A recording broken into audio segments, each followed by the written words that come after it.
Car सारा खेल narrative का है। नैरेटिव देश में बनाते चले जाइए और उसके बाद चुनाव जीतते चले जाइए। जिस जनता ने वोट नहीं भी दिया हो वह भी मानकर चलेगी कि वोट हमने नहीं दिया तो क्या हुआ, बाकी लाभार्थियों ने दे दिया होगा, क्योंकि सरकार ने एक नैरेटिव बनाया। उस नैरेटिव का मतलब था कि वो करोड़ों लोगों को पैसा दे रही है, सीधे बैंक में ट्रांसफर कर रही है, या फिर अलग अलग योजनाओं के जरिए करोड़ों लोग को लाभ मिल रहा है। तो वोट उन्होंने तो सरकार को जरूर ही दिया होगा। यानी नैरेटिव कुछ ऐसा बनना चाहिए जिसके जरिए सरकार जीत रही है और सरकार जीतेगी ही, जो मौजूदा वक्त में है, और दोबारा चुनाव हुए या उसके बाद फिर चुनाव हुए तब भी वही जीतेगी। सिर्फ इस नैरेटिव को ही तो परोसना है, और इस नैरेटिव को बनाने में एक बड़ी भूमिका नौकरशाहों की होती है, एक बड़ी भूमिका इस देश के भीतर संसद की होती है, और इन सबसे बड़ी भूमिका इस देश की मीडिया की होती है। तो सभी की धार जब एक ही दिशा में है तो नैरेटिव तो बन गया। जैसे मौजूदा वक्त में नैरेटिव बन रहा है राम मंदिर को लेकर, और यह माना जा रहा है कि राम मंदिर की धुन तले इस देश में 2024 के चुनाव परिणाम आ चुके हैं। यह एक अलग बात है। इस देश में कमंडल की राजनीति ने सत्ता नहीं दिलाई, इस देश में राम मंदिर आंदोलन ने सत्ता नहीं दिलाई, इस देश के भीतर में राम मंदिर को बनाने को लेकर बाबरी मस्जिद विध्वंस की परिस्थितियां भी इस देश ने देखी, लेकिन उससे भी सत्ता नहीं मिली।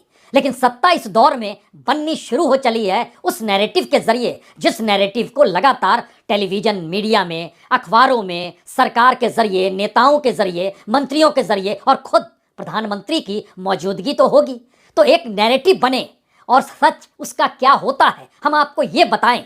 इससे पहले एक नैरेटिव एक्सपोल को लेकर भी बनाया गया था कि किस तरीके से 2024 में अगर चुनाव हो जाए और आज की तारीख में इतने वोट सरकार को मिल जाएंगे जो मौजूदा मोदी सत्ता है।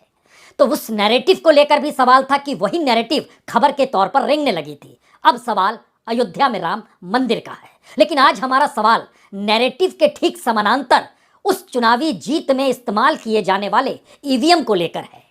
ईवीएम का सवाल इसलिए महत्वपूर्ण हो चला है कि ईवीएम गड़बड़ी करती नहीं है, और ईवीएम गड़बड़ी कोई कर नहीं सकता है। चुनाव आयोग ने बकायदा इस पे मुहर लगा दी है, और चुनाव आयोग ने तो बकायदा प्रैक्टिकली दिखला दिया कि देखिए कोई गड़बड़ी होती नहीं है।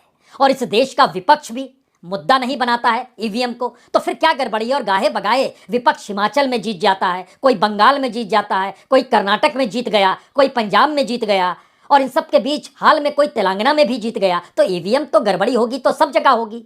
लेकिन यह बात किसके जहन में आएगी कि यह भी गड़बड़ी के जरिए सत्ता दिलाई जाती हो, या आने वाले वक्त में राजनीतिक दिशा कैसी होगी इसको अपने अनुकूल बनाने के लिए ईवीएम का खेल चल रहा हो।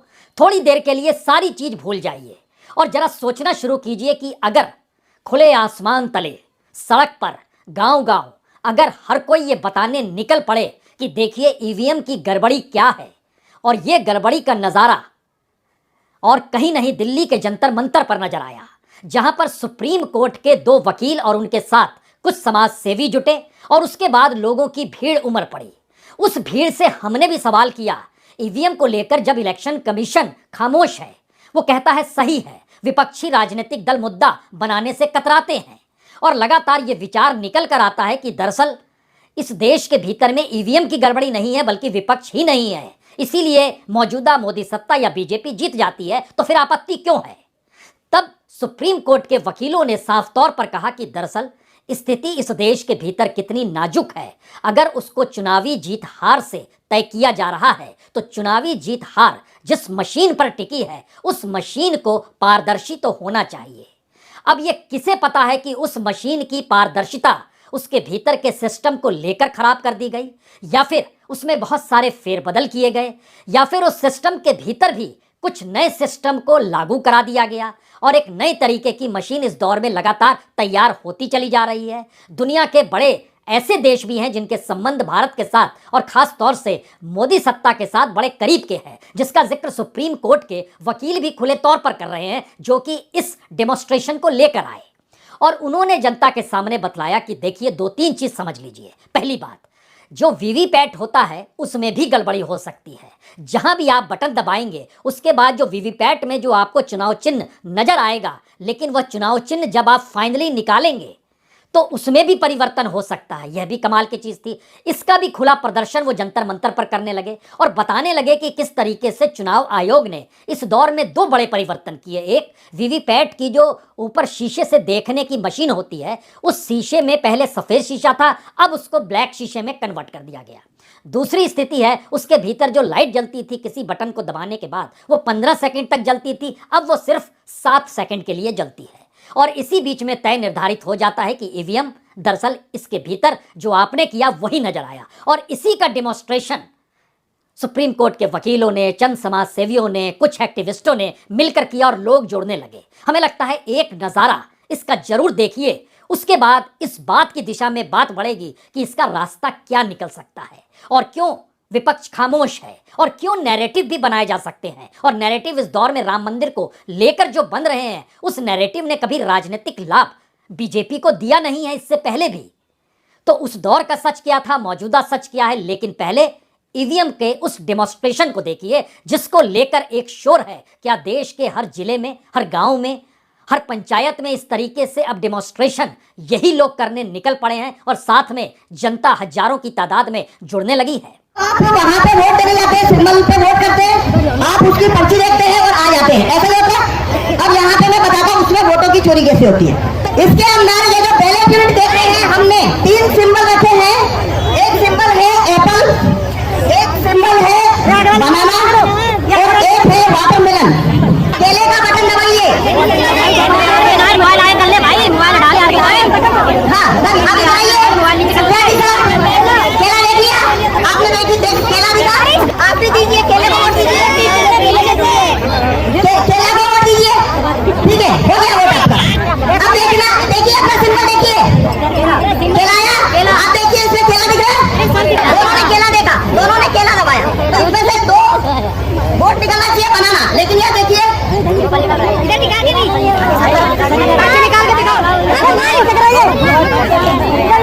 एक एप्पल और एक बनाना, एक केला और एक सेब, अच्छी वोट दिया जाता है सिर्फ केले को। अब मैं फिर से आपको करके बताता हूँ। वाटरमेलन पे देखेंगे, हमने वाटरमेलन पे वोट दिया, देखिए पर्ची किसका आया, तरबूज। फिर से आप तरबूज को वोट देंगे, ये देखिए हमने फिर से तरबूज को वोट दिया। देखिए इसमें से वापिस से क्या हुआ, इसने वापिस तरबूज का वोट चोरी कर लिया।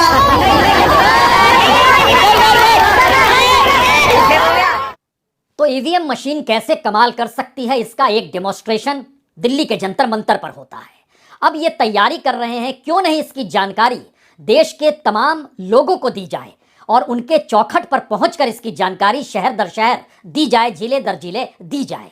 क्योंकि इन लोगों ने पत्र भी लिखा, तमाम नेताओं को पत्र लिखा, नेताओं की फहरिस्त भी इन्होंने हमें भेजी और बताया कि देखिए ये पत्र है, ये हमने राहुल गांधी को लिखा था, ये मल्लिकार्जुन खड़गे को लिखा, ये सोनिया गांधी को लिखा, ये लालू प्रसाद यादव को लिखा, ये अखिलेश यादव को लिखा, ये स्टालिन को लिखा गया पत्र है। यानी इंडिया के भीतर शामिल तमाम राजनीतिक दलों के नेताओं को और उसमें राहुल गांधी को भी ये पत्र इन्होंने लिखा कि आप समझने की कोशिश कीजिए। उस पत्र के जरिए 2 ही संदेश हैं, एक तो जान लीजिए ये कैसे खेल होता है, और दूसरा अगर इस खेल पर आप खामोशी बरतेंगे तो इस देश की सामाजिक आर्थिक परिस्थितियां जितनी डामाडोल है, वो बेरोजगारी को लेकर हो, महंगाई को लेकर हो, किसानों को लेकर हो, मजदूरों को लेकर हो, महिलाओं को लेकर हो, या इस देश के भीतर में जो भी परिस्थिति गरीब के साथ जुड़ी है और देश और गरीब होते चला जा रहा है, दरअसल जनता उस बात से आहत है कि कहीं देश और पीछे तो नहीं जा रहा है, और पीछे जा रहा है तो जनता को ही जागृत होना पड़ेगा। सुप्रीम कोर्ट के वकील हैं भानु प्रताप सिंह, ये अगुवाई कर रहे हैं। इनके साथ सुप्रीम कोर्ट के एक दूसरे वकील हैं महमूद प्राचा। इनके साथ जुड़े हुए एक और शख्स हैं जिनका नाम है हिंजम राजेंद्र, जो कि मणिपुर के हैं खुद भी, लेकिन वो समाज सेवी हैं, सोशल एक्टिविस्ट हैं। इसके अलावा एक इंजीनियर भी हैं, डीसी कपुल है। इसके अलावा भी कुछ और नाम है, वो प्रेम प्रताप हैं, कृष्णपाल सिंह हैं, विनय कुमार है। तमाम लोग एक के बाद एक जुड़ रहे हैं और इनका प्रयास है कि दरअसल देश की माली हालत और परिस्थितियां अगर राजनीतिक दलों पर ही छोड़ दी जाए तो वोट तो जनता को देना है, और जनता जब वोट देती है और नेता को चुनती है तो कुछ नेता जिम्मेदारी लेते हैं कि उन्हें चुना गया है। लेकिन अगर ये पहले से तय हो जाए तो फिर वह डेमोक्रेसी कहाँ गई, जनता के चुनने के वोट का महत्व कहाँ गया, वो तो गायब हो गया। और जो चुन के आएंगे वो पहले से अगर जानते हैं कि हमें चुनकर ही आना है, तो फिर उनका क्या मैनिफेस्टो, उनका कौन सी गारंटी, उनका कौन सा वादा, वो सब कुछ तो हवा हवाई होगा। लेकिन चुनाव जीतने के बाद ये वो कह सकते हैं कि देखिए जनता ने हमें चुना है। और इनके आर्गुमेंट है कि जनता ने इन्हें नहीं चुना है। दरअसल ये हो सकता है, पहले आप इसे समझ लीजिए कि ईवीएम के जरिए सत्ता को बरकरार सत्ता रख सकती है और विपक्ष कुछ नहीं कर सकता है। तो कोई भी एक सवाल पूछेगा, क्या ऐसी स्थिति में इंडिया जागरूक नहीं है? इंडिया से मतलब इंडिया गठबंधन है। क्या वाकई कांग्रेस हो, जेडीयू हो, आरजेडी हो, समाजवादी पार्टी हो, कई बार मायावती ने इसका जिक्र जरूर किया, लेकिन मायावती इंडिया के साथ नहीं है। लेकिन हर चुनाव परिणाम के बाद मायावती इस बात का जिक्र जरूर करती है कि देखिए ईवीएम की गड़बड़ी से चीजें हो रही है। उन्होंने ये अंदेशा पंजाब में आम आदमी पार्टी की जीत के बाद भी किया और उन्होंने ये अंदेशा तेलंगाना में कांग्रेस की जीत के बाद भी किया। यानी बीजेपी का जीतना और बीजेपी की जीत की रणनीति को बनाना इस ईवीएम मशीन पर टिका हुआ है क्या? अब ये बड़ा सवाल है, क्या वाकई इस देश के भीतर में विपक्ष या इस देश के पॉलिटिकल प्लेयर्स जो हैं, अगर वही पहल नहीं कर रहे हैं तो क्या अब जनता जागनी शुरू हो रही है? जनता इस बात को समझने लगी है, या जनता समझ जाए इसको लेकर ही अब सुप्रीम कोर्ट के वकील हों या सोशल एक्टिविस्ट हों या समाज सेवी हों, वह इन बातों को कहकर निकल रहे हैं कि आप हमें चाहिए तो कहीं जेल में भी डाल दीजिए, लेकिन हम अपनी बात को रखेंगे। इस तरीके से ईवीएम के जरिए सत्ता अपनी जीत की गारंटी ले रही है। अब 2024 के बाद हो सकता है विपक्ष हारने के बाद चंद शब्द कहे, जैसे मध्य प्रदेश में चुनाव हारने के बाद जिस तरीके से दिग्विजय सिंह सक्रिय हो गए, तो कोई भी पूछ सकता था कि दिग्विजय सिंह चुनाव होने से पहले सक्रिय क्यों नहीं हुए थे, या वो पूरी टीम मध्य प्रदेश की सक्रिय क्यों नहीं हुई थी? तो क्या चुनाव एक ऐसा लॉलीपॉप है जिसमें इन्हें लगता है शायद जीत जाएं?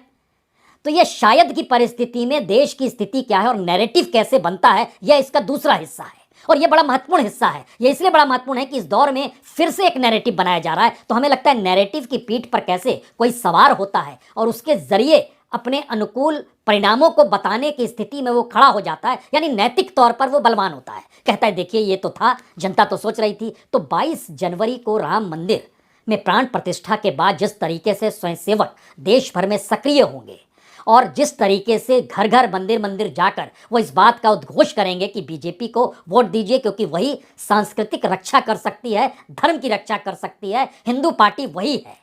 तो हिंदुओं की पार्टी वही और देश में 80% हिंदू हैं, तो फिर जीतेगी वही। ये अलग मसला है कि यह ग्रुप जो है अपने तौर पर कह रहा है बिल्कुल नहीं, ये जीत की गारंटी पहले तय कर लेते हैं, उसके बाद लोगों को गारंटी अलग अलग तरीके से देते हैं। तो जीत की गारंटी के लिए हमें लगता है ये नैरेटिव जो बन रहा है राम मंदिर का, पहले एक क्षण के लिए इसको इसलिए समझिए क्योंकि याद कीजिए जब राम मंदिर आंदोलन शुरू हुआ था 1991 में, उस वक्त राजीव गांधी की हत्या के बाद के जो चुनाव थे उसमें कांग्रेस जीत गई थी। इसीलिए कहते हैं कि उसका असर उस चुनाव पर नहीं पड़ सका, लेकिन उसके बावजूद भी बीजेपी को 120 सीट मिली थी और 20% वोट मिले थे। उसके बाद जब 96 का अगला चुनाव हुआ उसमें ऐसा नहीं है कि परसेंटेज ऑफ वोट बहुत बढ़ गया या सीट बहुत बढ़ गई। बीजेपी 120 से 161 पर पहुंची, सबसे बड़े राजनीतिक दल के तौर पर जरूर पहुंची। और अगर याद हो तो 13 दिन की सरकार, अटल बिहारी वाजपेयी की सरकार उसी वक्त बनी थी। 13 दिन की सरकार थी, कोई साथ देने के लिए खड़ा नहीं हुआ और एक झटके में गठबंधन की एक दूसरी सरकार बनकर तैयार हो गई जिसमें देवेगौड़ा प्रधानमंत्री बन गए।